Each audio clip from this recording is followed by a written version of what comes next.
जामुन का पेड़। रात को बड़े जोर का झक्कड़ चला। सेक्रेटेरिएट की लॉन में जामुन का पेड़ गिर पड़ा। सुबह जब माली ने देखा तो उसे पता चला कि पेड़ के नीचे एक आदमी दबा पड़ा है। माली दौड़कर चपरासी के पास गया। चपरासी दौड़कर क्लर्क के पास गया। क्लर्क दौड़कर सुपरिटेंडेंट के पास गया तो सभी लॉन में आ गए।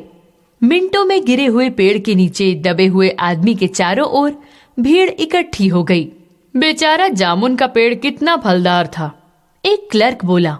और इसकी जामुनें कितनी रसीली होती थीं। दूसरा क्लर्क याद करते हुए बोला, मैं इसके फल झोली भरकर ले जाता था। मेरे बच्चे इसकी जामुन कितनी खुशी से खाते थे। तीसरा क्लर्क रुआंसा होकर बोला, मगर ये आदमी? माली ने दबे हुए आदमी की ओर इशारा किया। हाँ, ये आदमी। सुपरिटेंडेंट सोच में पड़ गया। पता नहीं जिंदा है कि मर गया। मर गया होगा। जिसकी पीठ पर इतना भारी पेड़ गिरे वह कैसे बच सकता है? नहीं, मैं जिंदा हूँ। दबा हुआ आदमी कराह कर बोला। जिंदा है? एक क्लर्क ने ताज्जुब से कहा। पेड़ को हटाकर इसे जल्दी निकाल देना चाहिए। माली ने सुझाव दिया। मुश्किल काम है, पेड़ का तना भारी और वजनी है। एक चपरासी बोला। क्या मुश्किल है? माली बोला, बस सुपरिटेंडेंट साहब हुक्म दे दे, हम सभी मिलकर इस आदमी को निकाल सकते हैं। हाँ, हम लोग तैयार हैं। सभी मिलकर बोले। ठहरो। तभी सुपरिटेंडेंट बोला, मुझे अंडर सेक्रेटरी से पूछना पड़ेगा। सुपरिटेंडेंट अंडर सेक्रेटरी के पास गया। अंडर सेक्रेटरी डिप्टी सेक्रेटरी के पास गया। डिप्टी सेक्रेटरी चीफ सेक्रेटरी के पास गया। कोई कुछ कहता, कोई कुछ कहता। फाइल चलती रही। इसी में आधा दिन बीत गया। दोपहर के खाने पर दबे हुए आदमी के चारों ओर बहुत भीड़ हो गई थी। लोग तरह तरह की बातें कर रहे थे। तभी सुपरिटेंडेंट फाइल लिए भागा आया और बोला, हम लोग खुद इस पेड़ को नहीं हटा सकते हैं। हम लोग व्यापार विभाग के हैं और ये पेड़ कृषि विभाग के अधीन है। मैं इस फाइल को अर्जेंट मार्क करके कृषि विभाग में भेज रहा हूँ। वहां से उत्तर आते ही इस पेड़ को हटवा दिया जाएगा। दूसरे दिन कृषि विभाग से उत्तर आया कि पेड़ व्यापार विभाग के लॉन में गिरा है, अतः वही लोग कुछ कर सकते हैं। ये उत्तर पढ़कर व्यापार विभाग को गुस्सा आ गया। उन्होंने फाइल कृषि विभाग के पास वापस भेज दी कि ये समस्या सुलझाना उन्हीं लोगों की जिम्मेदारी है, हम लोगों की नहीं। दूसरे दिन भी फाइल चलती रही। फिर शाम को जवाब आया कि ये मामला हम लोग हॉर्टिकल्चर डिपार्टमेंट के हवाले कर रहे हैं, क्योंकि जामुन का पेड़ एक फलदार पेड़ है, अतः ये मामला हॉर्टिकल्चर डिपार्टमेंट के अंतर्गत आता है। रात को माली ने दबे हुए आदमी को दाल भात खिलाया, जबकि उसके चारों तरफ पुलिस का पहरा था। लेकिन एक पुलिस कांस्टेबल को दया आ गई तो उसने दबे हुए आदमी को खाना खिलाने की इजाजत दे दी। माली ने आदमी से कहा, तुम्हारी फाइल चल रही है, उम्मीद है कल तक फैसला हो जाएगा। दबा हुआ आदमी कुछ न बोला। माली ने फिर कहा, तुम्हारा यहाँ कोई वारिस है तो उसका पता बता दो, मैं उन्हें खबर कर दूंगा। मैं लावारिस हूँ, आदमी बोला। तीसरे दिन हॉर्टिकल्चर डिपार्टमेंट से बड़ा व्यंग्यपूर्ण जवाब आया। हॉर्टिकल्चर डिपार्टमेंट ने लिखा था, आश्चर्य है, हम लोग पेड़ लगाओ स्कीम चला रहे हैं और हमारे देश के सरकारी अफसर पेड़ काटने का सुझाव दे रहे हैं, वो भी फलदार जामुन के पेड़ को। हमारा सरकारी विभाग वृक्ष काटने की इजाजत नहीं दे सकता। अब क्या किया जाए? एक मनचले ने कहा, अगर पेड़ नहीं काटा जा सकता तो इस आदमी को ही काट कर निकाल लिया जाए।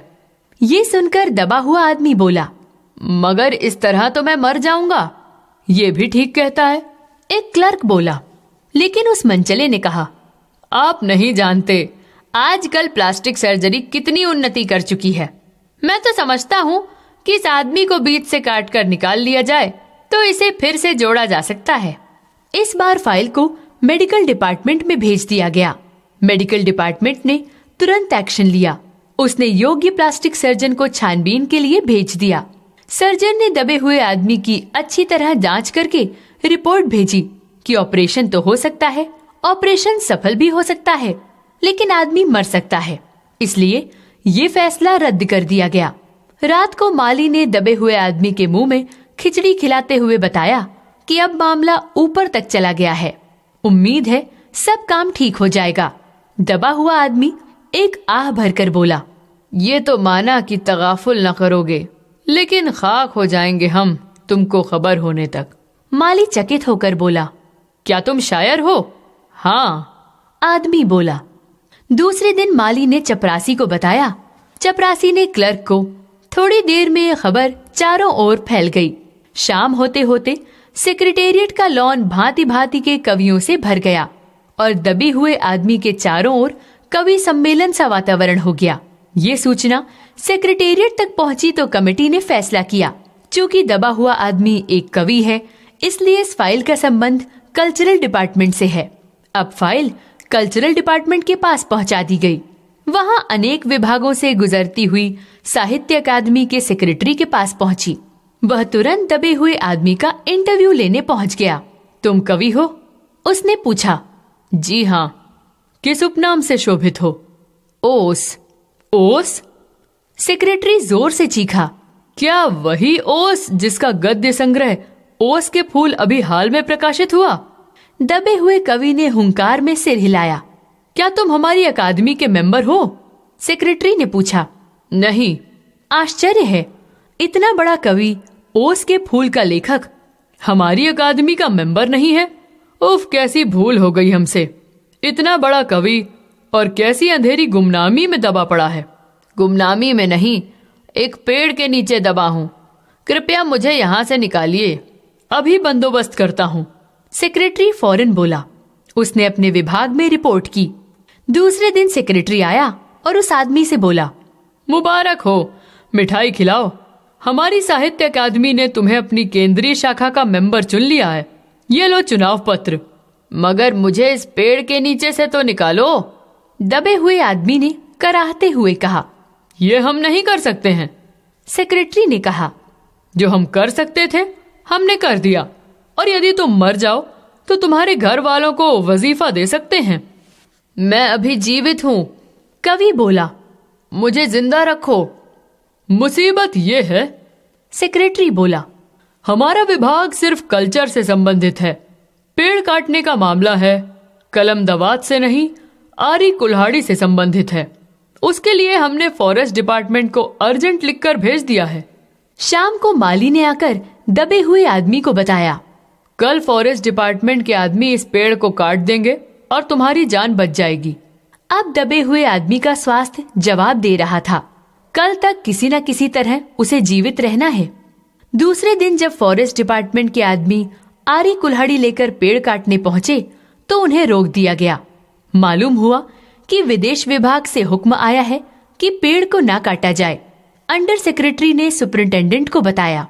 आज सवेरे प्रधानमंत्री दौरे से वापस आ गए हैं। आज 4 बजे विदेश विभाग इस पेड़ की फाइल उनके सामने पेश करेगा। जो वो फैसला देंगे वही सबको स्वीकार होगा। शाम के 5 बजे स्वयं सुपरिंटेंडेंट कवि की फाइल लेकर उसके पास पहुंचा और खुशी से चिल्लाया, सुनते हो, प्रधानमंत्री ने इस पेड़ को काटने का हुक्म दे दिया है। कल ये पेड़ काट दिया जाएगा और तुम इस संकट से छुटकारा हासिल कर लोगे। सुनते हो, आज तुम्हारी फाइल पूर्ण हो गई। मगर कवि का हाथ ठंडा था, आंखों की पुतलियां निर्जीव और चींटियों की लंबी पांत उसके मुंह में जा रही थी। उसके जीवन की फाइल पूर्ण हो चुकी थी।